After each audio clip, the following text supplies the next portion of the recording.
Assalamualaikum warahmatullahi wabarakatuh. Selamat malam, salam sejahtera, Om Swastiastu, Santi Santi Om.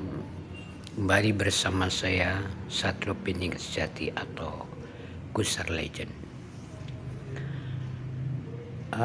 Ini saya berikan satu sedikit cerita tentang wejangan dan perilaku para pemimpin zaman dulu untuk rakyat dan bangsanya. Kita petik dari sebuah cerita sahabat Kanjeng Nabi Rasulullah SAW, yaitu ketika Umar bin Khattab melanjutkan tampuk kepemimpinannya.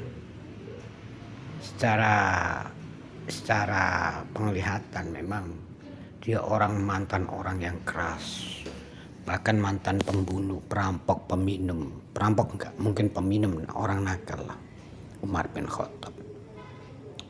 Namun setelah dia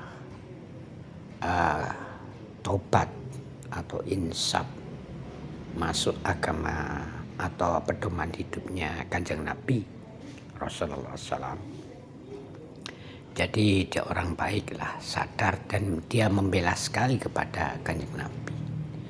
Nah, setelah Kanjeng Nabi meninggal digantikan Abu Bakar, setelah Abu Bakar meninggal digantikan Umar. Makanya di sini saya petik sejarah sedikit Umar bin Khattab. Ketika Umar bin Khattab sebagai pimpinan pada saat itu, fenomena yang terjadi dalam sejarahnya bahwa beliau adalah seorang pemimpin yang tidak cinta dunia berlebihan, atau zuhud bahasanya, keras tapi zuhud. Ada sebuah cerita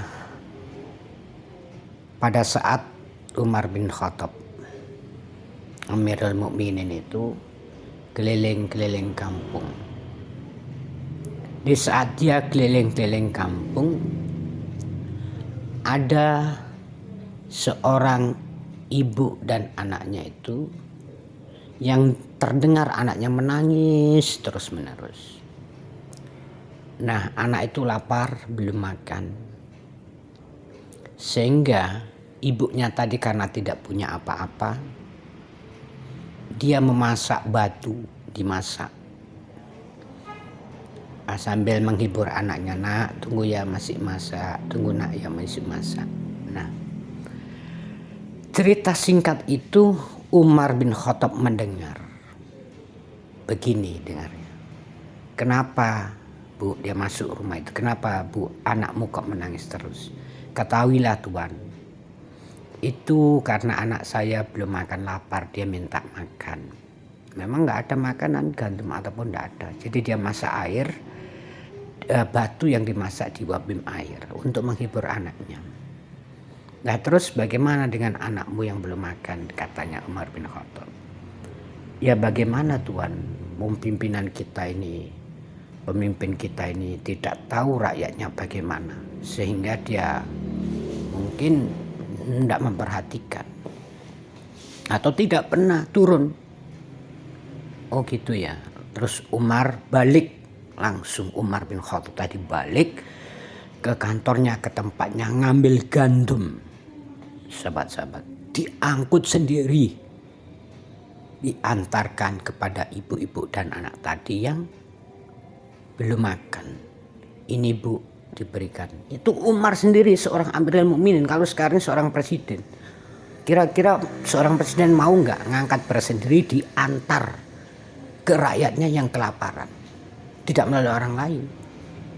Lah, perilaku dan sifat itulah yang seharusnya dicontoh bagi presiden, gubernur, wali kota atau bupati, juga camat, lurah, RW dan RT. Kalau pribadi dan sifatnya Umar bin Khattab diterapkan di Indonesia, dari pemimpinan lapisan paling atas sampai RT, saya rasa rakyat Indonesia tidak ada yang kelaparan, tidak ada kemiskinan yang berlarut-larut, tidak ada utang piutang rakyat, negara, dan bangsanya.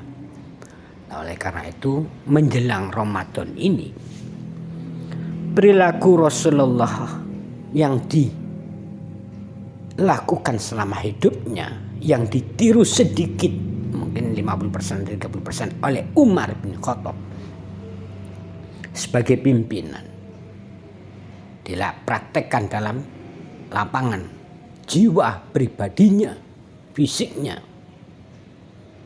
Nah, kalau ada seorang presiden, gubernur, bupati, wali kota, camat, lurah, RT, RW, RT begitu, saya rasa maka pimpinan itu layak untuk disebut pimpinan sejati. Nah, sekarang ini belum, di Indonesia belum, saya belum pernah dengar masalahnya. Kalau toh memberikan sembako masih dibagi-bagi, nyuruh orang lain.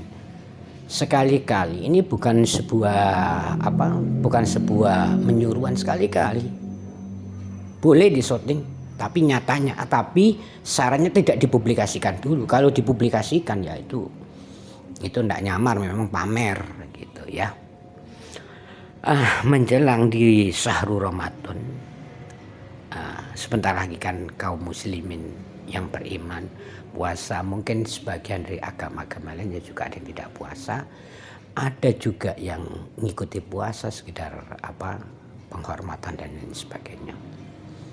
Lah, sementara kita tidak mengkaji dari sisi faktor yang lain yang di Al-Quran itu bunyinya ya ayyuhalladzina amanu kutiba alaikumusiyam kama kutiba alal ladzina min qablikum la'alakum tattaqun, yang artinya hai orang-orang beriman,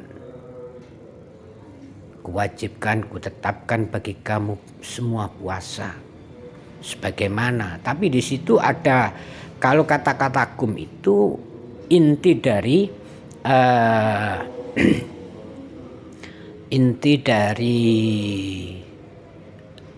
isim domir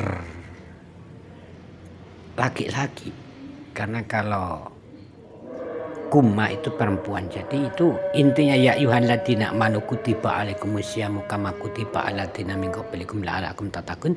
Seakan-akan ayat itu perempuan tidak wajib. Ya memang tidak wajib karena dia haid dan sebagainya untuk memenuhi puasa 30 hari itu.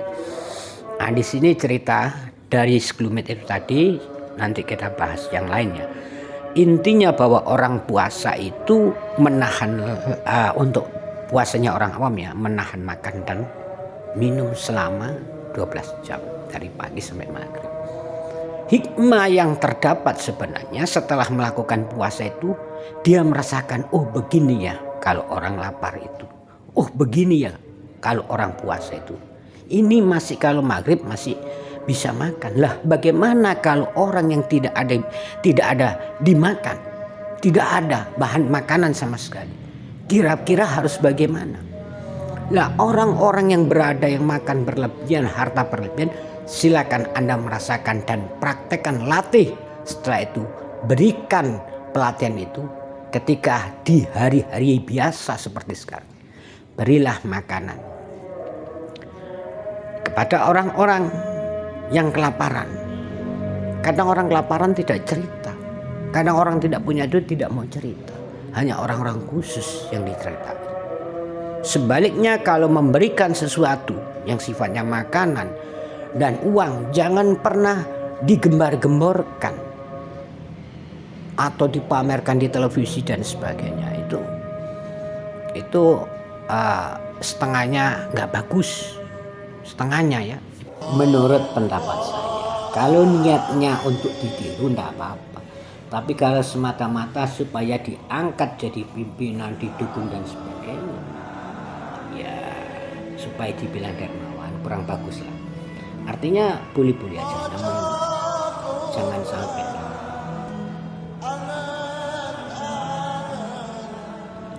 Oleh karena itu saya menegaskan buat pimpinan di seluruh lapisan yang ada di Indonesia menjelang Syahrul Ramadan ini,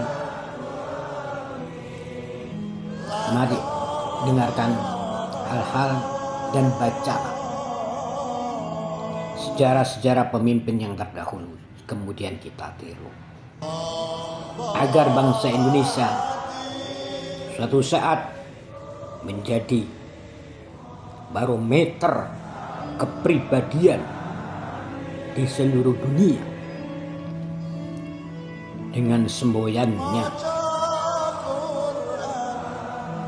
ketuhanan yang Maha Esa, kemanusiaan yang adil dan beradab, persatuan Indonesia, kerakyatan yang dipimpin oleh hikmah kebijaksanaan dalam permusyawaratan perwakilan, keadilan sosial bagi seluruh rakyat Indonesia.